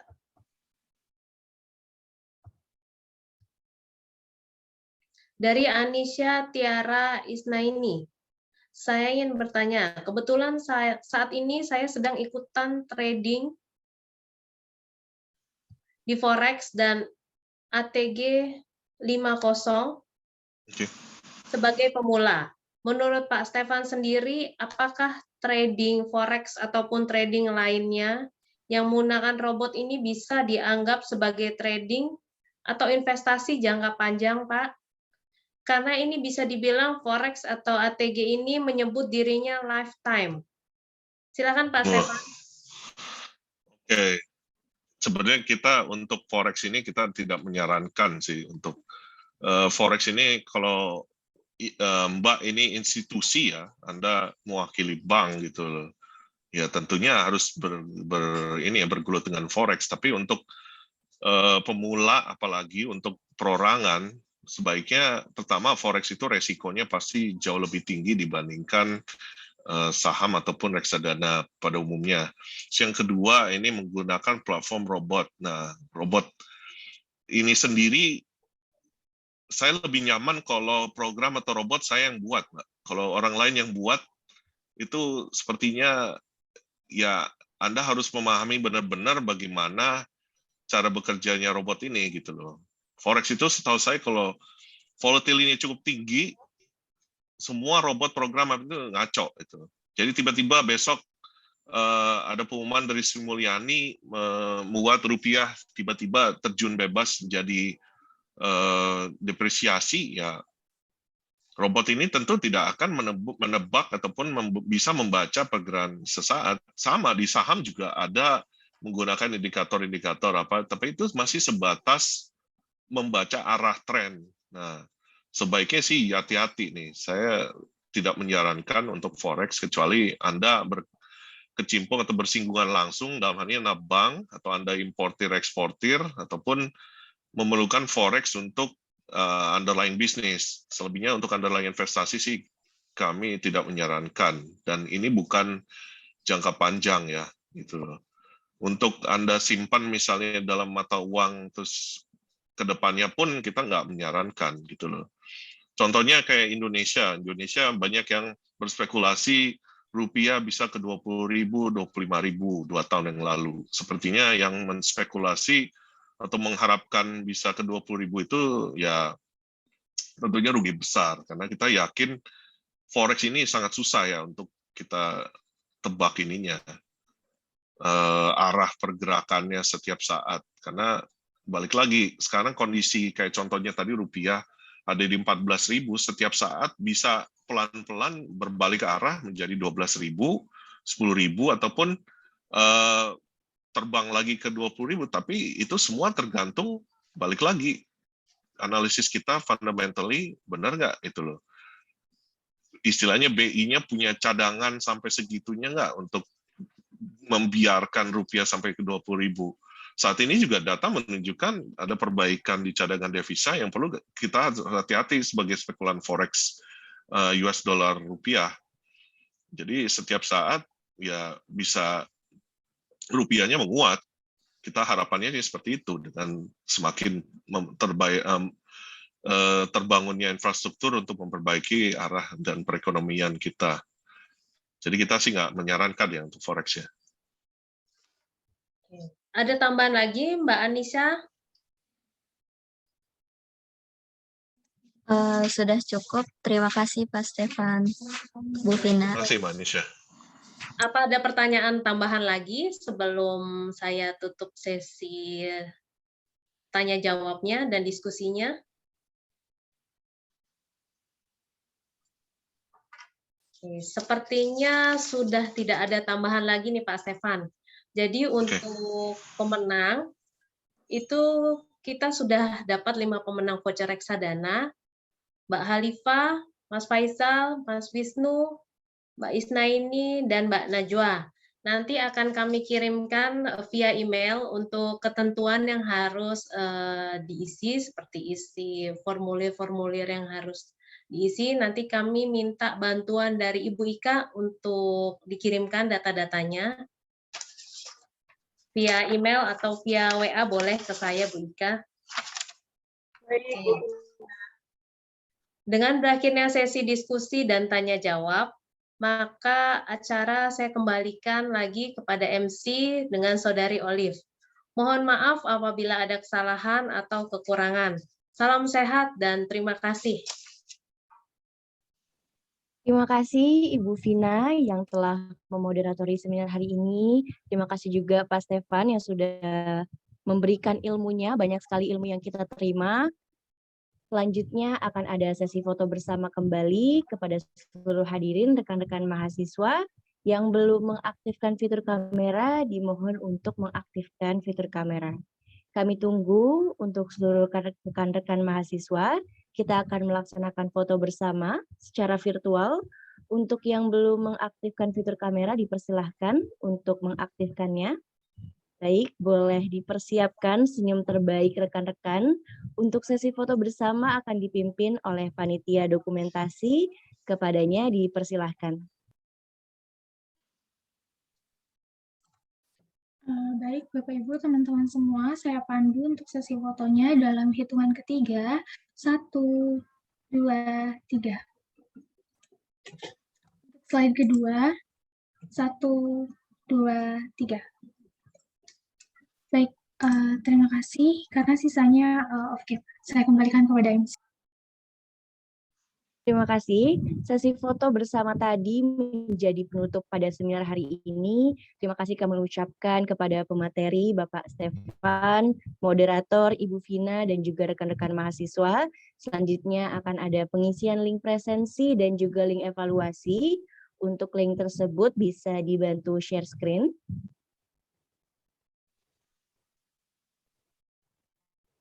Berikut link evaluasi yang wajib rekan-rekan isi untuk mendapatkan e-sertifikat, yaitu presensi dan evaluasi seminar mahasiswa UNJ menuju financial freedom. Perlu diperhatikan huruf kapital dan huruf kecilnya. Link berikut juga akan dikirimkan melalui chat Zoom dan juga grup WhatsApp. Baiklah, mari kita tutup acara ini. Sekian dari saya. Jika ada kesalahan dalam memandu acara ini, mohon dimaafkan. Sampai jumpa di agenda selanjutnya. Wassalamualaikum warahmatullahi wabarakatuh. Waalaikumsalam. Terima kasih Pak Stefan, Bu Vina. Terima kasih Bu Ika. Terima kasih semuanya atas kesempatan ini. Pak Usep, Pak Sapar, Pak Indra, koordinator program, serta rekan-rekan sekalian, panitia, dan peserta webinar. Pak Ari, Pak Indra, Pak Usep, Pak Saprudin, saya mohon leave. Terima kasih. Ya, terima kasih Pak Stefan. Terima kasih.